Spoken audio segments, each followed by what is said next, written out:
Hello, GrainGenes user, and thank you for downloading this tutorial.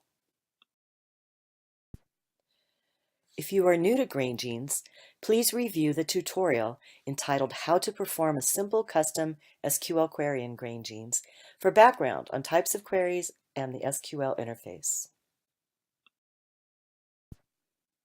In this lesson, we will present a brief review of microsatellites, look at fast ways to get data on probes, and then show a few examples of finding microsatellites near genes.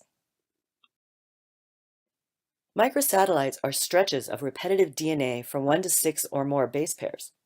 The example above shows a motif with repeats of 3 nucleotides. Microsatellites are usually found in introns or in intergenic regions and typically have 5 to 50 repeats per locus, with higher plants having thousands in every genome observed to date. During cell division, DNA polymerase can slip on these long repetitive regions, resulting in non-lethal mutations in progeny. This high degree of diversity among individuals makes microsatellites excellent genetic markers. The development of microsatellite markers in the past few decades greatly advanced genetic mapping, as the use of PCR made tracking these simple and inexpensive.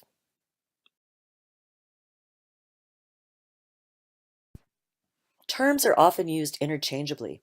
Microsatellites in plants are often seen as SSRs for simple sequence repeats, and in other organisms as STRs for short tandem repeats. From the Quick Query page, users can download lists of entire classes of microsatellites found in GrainGenes.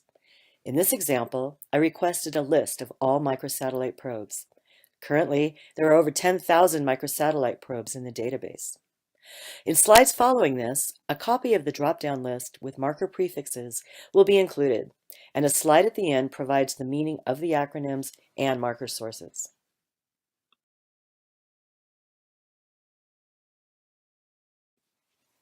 Users will generally want to narrow their search, and the filters will allow you to select specific microsatellite groups and/or chromosomes where they are mapped. In this example, I've asked for all bark markers on chromosome 2A. Notice that the results provide the accompanying locus, map, and marker position. A pre-made query is also available on the Advanced Query page. Here, the microsatellite probes will be reported with primers, amplification conditions, and amplicon size. While the default search is to find all microsatellite probes, as noted at the bottom of the query, users can paste in a term that will filter the results. In this example, the line filtering the result was copied into the query, WMC is replaced with BARC, and the results provide the probe methods for all bark markers. Please note that the line was copied without the double dashes, which are used to comment out instructions. The next 2 slides will provide examples of how to find microsatellites near your gene of interest. Since this is not available in any of the pre-written queries, we have to take a more manual approach. First, search for your gene in the browser by typing its name and select the gene data class. In the gene record, you will find a link to the locus. In this case, both the locus and gene are named SR33. From the locus page, GrainGenes links to probe records. In GrainGenes, probe records provide the method to examine that locus. Here we got lucky, as there are 2 microsatellites listed as probes for this gene.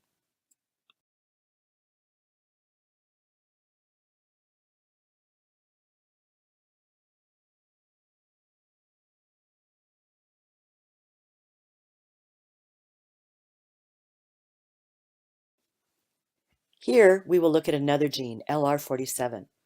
Following the same steps as the previous example, we find that the probe for this locus record is a sequence-tagged site from a cDNA. However, since this locus has been mapped, we can search nearby loci for a microsatellite near the gene.